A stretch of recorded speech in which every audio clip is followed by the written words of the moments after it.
mi major akord, yani harp bilen aydığımızda Türkmençe ulu E harp bolýar, yani İngilizce I harp bolýar. Mi major. Birinci perden üçüncü kırışı, ikinci perdedenim dördüncü, beşinci kırışlar. Mi major. Mi major akordun birinci tutuluş variantı. Birinci perdeden üçüncü kırış, ikinci perdedenim dördüncü, beşinci kırışlar.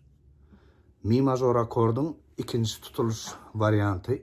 Yedinci perdeden bare koyaz. Dokuzuncu perdedenim ikinci, üçüncü, dördüncü kırışlar.